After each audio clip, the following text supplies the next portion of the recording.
बिस्मिल्लाहिर्रहमानिर्रहीम। अस्सलाम वालेकुम काश्तकार भाइयों, आज की वीडियो है हमारी उन ज़मीनों के लिए जिन ज़मीनों में कलर बहुत ज़्यादा आ चुका है, कलराठी ज़मीनें बन चुकी हैं, जिनमें नमकियात का मसला बहुत ज़्यादा है।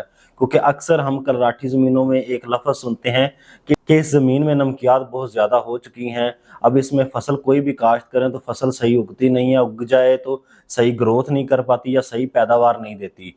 तो ऐसी ज़मीनों में ये जो नमकियात बढ़ जाती हैं, इसकी आखिर वजह क्या है और इसका हल क्या है, ये तमाम चीज़ें हम आज की इस वीडियो में डिस्कस करेंगे। दोस्तों, जब भी आपकी ज़मीन कलराठी हो जाती है या उसमें नमकियात बहुत ज़्यादा हो जाती हैं तो इसकी दो बड़ी वजह आमतौर पे गिनी जाती हैं। एक सबसे बड़ी वजह ये है कि हम ऐसी खादें डाल रहे होते हैं जिनमें साल्ट्स बहुत ज़्यादा हैं, या जो खादें ज़मीन में डिपॉजिट हो जाती हैं, फसल को मिलती नहीं और वो ज़मीन में जमा होकर नमकियात की तादाद बढ़ा देती हैं, क्लोराइड्स बढ़ा देती हैं, सोडियम की तादाद बढ़ा देती हैं।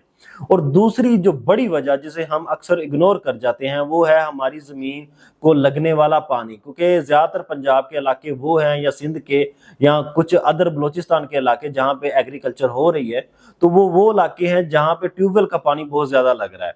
अब जहाँ जहाँ ट्यूबवेल का पानी बहुत ज़्यादा लग रहा है वहाँ पे साल्ट्स की तादाद या कलराठी ज़मीनें हमें ज़्यादा मिलती हैं।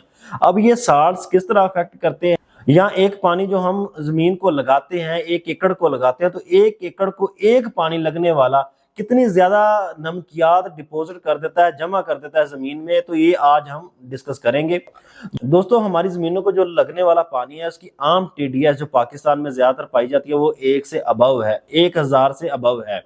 अब जब टीडीएस यानी टोटल डिजोल्व्ड साल्ट्स जो पानी में मौजूद नमकियात हैं जो हम ट्यूबवेल के पानी से लगा रहे होते हैं, उसमें जब 1000 से ज्यादा होगी तो इसका मतलब है अगर 100 लीटर हम पानी लगा रहे हैं तो 100 लीटर पानी में तकरीबन 1 kg 1 किलो तक साल्ट्स नमकियात मिल रही हैं हमारी जमीन को। अब इसी तरह अगर हम सिंगल इरिगेशन की बात करें, एक पानी जो हमारे 1 एकड़ को लगता है, कम अज कम तकरीबन 40,000 लीटर पानी एक इरिगेशन में लगता है, एक जो आप पाशी करते हैं जमीन को। अब जब एक आप पाशी में 40,000 लीटर पानी लगता है तो तकरीबन अगर 1% के लिहाज से भी काउंट करें तो तकरीबन 4000 किलो नमकियात जमीन में सिर्फ एक पानी से मिलती है। अब 10 मन तक जब नमकियात सिर्फ एक पानी से लगेंगी, तो अगर फर्ज किया हम देख लेते हैं गंदम की फसल को आमतौर पे 4 से 5 पानी लगते हैं। अब 4 से 5 पानी को हम देखें तो एक गंदम की फसल के दौरान ही 40 से 50 मन तक नमकियात 1 एकड़ में डिपॉजिट हो जाती हैं, जमा हो जाती हैं, सिर्फ एक इरिगेशन एक पानी से। तो ये है सबसे बड़ी वजह कलराठी जमीनों के होने की, जो पाकिस्तान में वक्त के साथ बढ़ रही हैं। अब इन कलराठी जमीनों की वजह क्या, वजह तो आपको पता चल गई।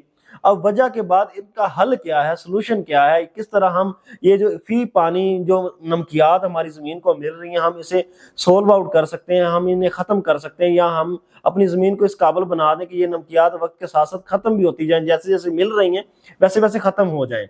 तो इसको सबसे बेहतर ट्रीटमेंट, जो बेहतर चीज जो इसको हल कर सकती है वो है जमीन में एरेशन यानी हवा की तरसील को बेहतर करना।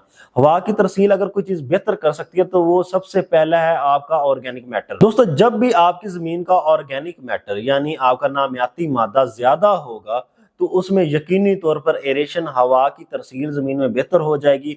और जब आप पानी लगाएंगे तो उस पानी के साथ जो आपके डिपॉजिट साल्ट्स हैं यानी वो जमा हुए नमकियात हैं वो जमीन के नीचे चले जाएंगे, यानी वो लीच डाउन हो जाएंगे, यानी छोटे छोटे सुराखों के जरिए वो नीचे को चले जाएंगे, यानी जो आपकी ऊपर वाली 15 सेंटीमीटर की लेयर है जमीन में वो साफ हो जाएगी।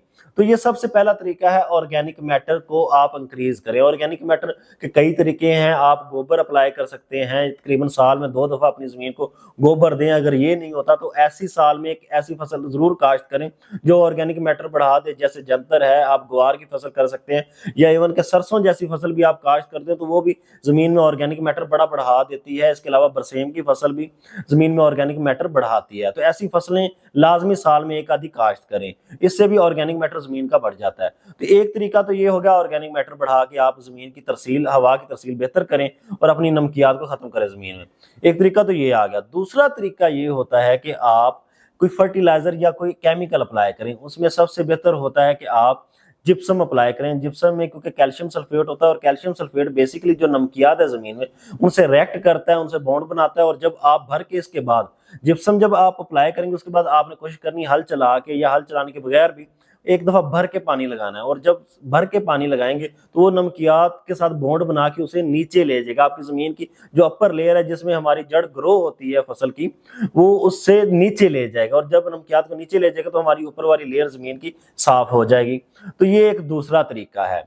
अब ये तो हल आ गया। अच्छा, अब नमकियात किस तरह अफेक्ट करती हैं, यानी अगर फर्ज किया हम कहते हैं हमारी ऊपर वाली 15 सेंटीमीटर की जो जमीन की लेयर है उसमें नमकियात बहुत ज्यादा डिपॉजिट हो चुकी हैं, लेकिन वो अफेक्ट किस तरह करती हैं, किस तरह हमारी फसल को नुकसान देती हैं। तो सबसे पहले वो आपकी जमीन के जो छोटे सुराख हैं जिसमें जड़ ने आगे बढ़ना होता है उसे बंद कर देगी। जब उसमें जड़ को बंद कर देगी तो अल्टीमेटली वो जड़ की ग्रोथ अच्छी नहीं होगी, और जब जड़ की ग्रोथ अच्छी नहीं होगी, रूट हेयर्स ग्रो नहीं होंगे, तो खुराक कहां से लेंगे फसल। तो फसल जब खुराक नहीं लेगी तो वो ग्रो भी नहीं करेगी। तो एक तो ये वजह है। दूसरी, जब ये पोर्स बंद कर देगी हवा।